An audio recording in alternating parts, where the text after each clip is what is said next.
Okay, just a little quick explanation. I cut these all out.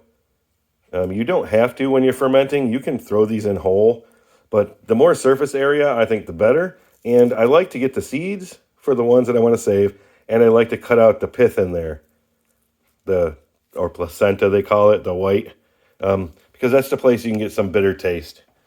And there's the seeds that I'm going to let dry, and then we'll bag some of those up.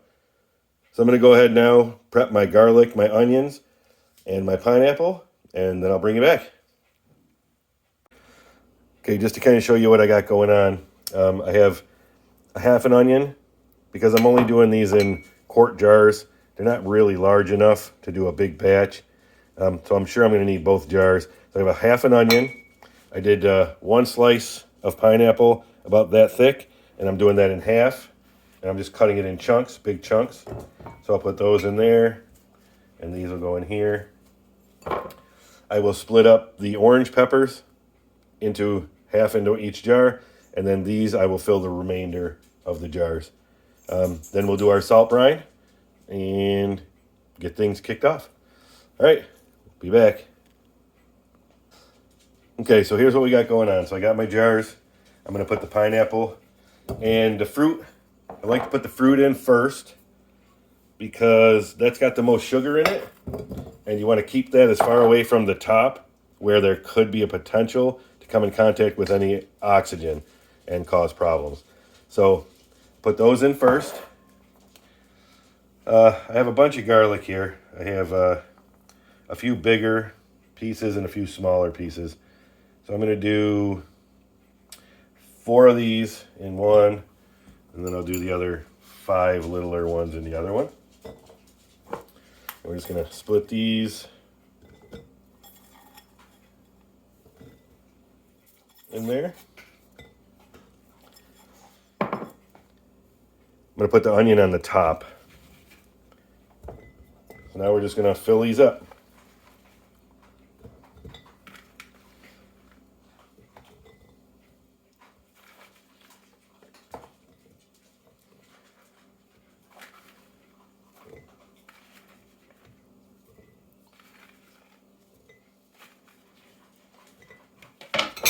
And then we'll throw in the onion.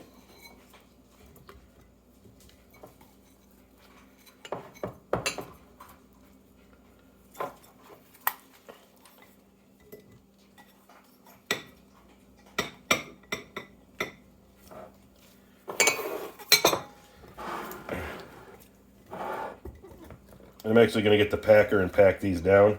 They're not going to be super full, but that's actually okay. That'll give us plenty of headspace to make sure they stay covered with the salt water. Okay, so we have the packer. Basically just going to push them all down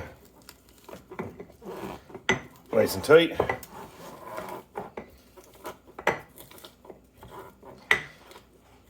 You don't have to kill it, but you want to make sure it's going to be full with water. So that's good. Next comes the brine. So this will be, so again, this is lacto-fermentation, which is based off of saltwater brine. It's a 3.5% saltwater brine. Once this is done, I have not checked the acidity, but under normal circumstances, the acidity is around 3.5 to 3.8, something like that, from what I've seen other people do when they do the 3.5% brine. And that acidity level is basically plenty for storage for these. So once these are made into an actual sauce, they will store probably up to a year.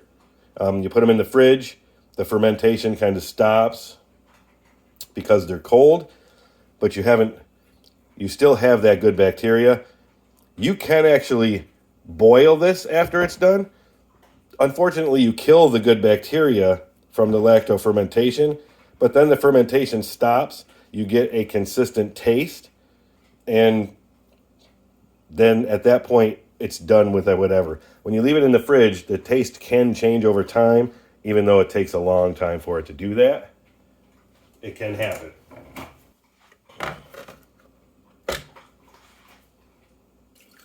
So because I have a filter, I will actually use the filtered water that I have. They say it really doesn't matter if you use city water or not. I just prefer to use my filtered water when I'm doing these.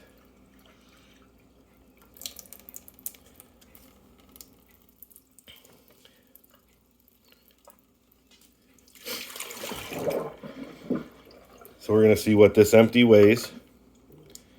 432 grams. So we'll tear that out and we'll fill that up with water. Okay, I got that filled. So that's 790 grams. So what we do now is to figure out 3.5% of that is we say, Alexa, what's 790 grams times 3.5%? 790 grams times 3.5% is 27.65 grams. So 27.65 grams. So we'll do 28 grams. So now we can actually tear this out and put in 28 grams.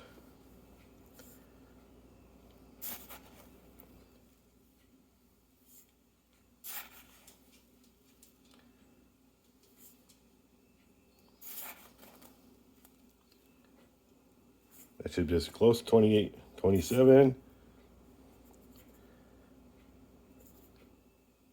Yep, 29. That's okay. I mean, a little higher is fine. You always want to go up when you're rounding.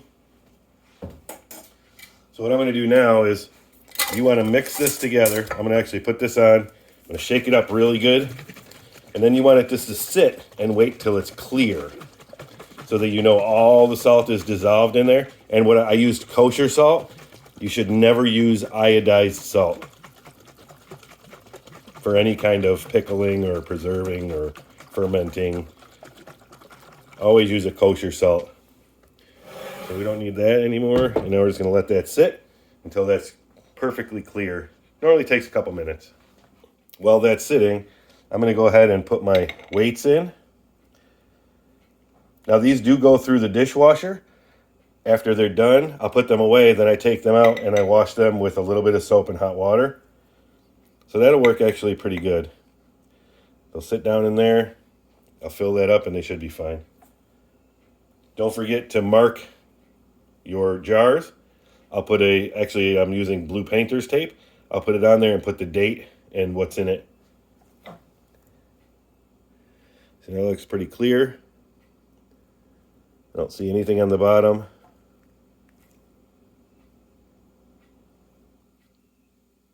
So that looks like it's ready to use. We'll see if we have enough. I usually don't. I usually have to make another half batch. So we're going to go ahead and fill it up.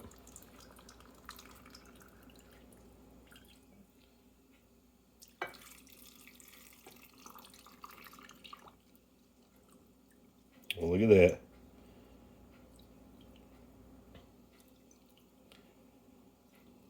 I had enough.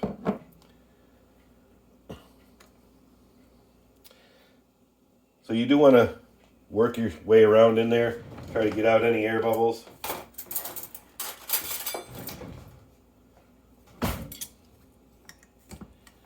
Just to make sure you get the majority of the air bubbles out.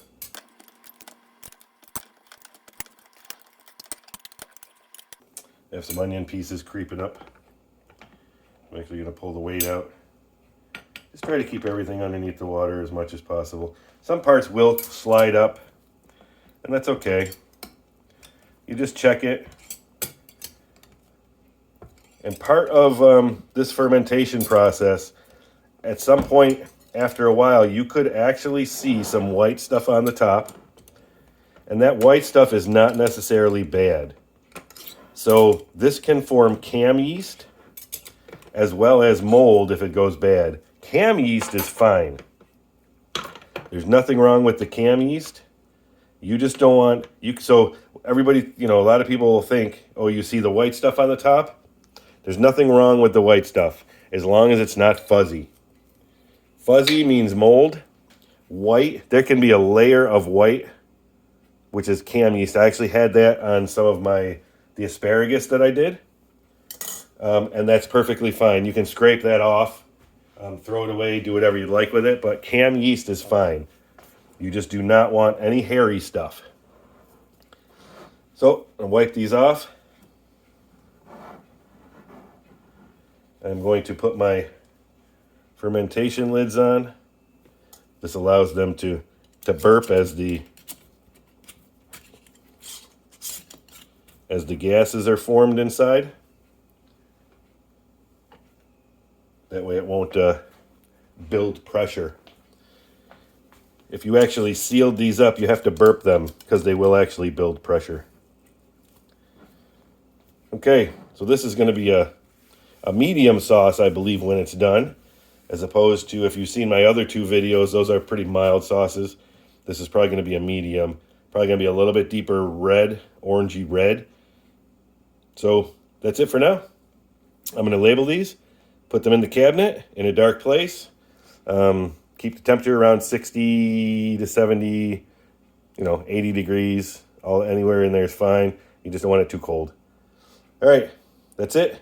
Until next time, grow something. See ya.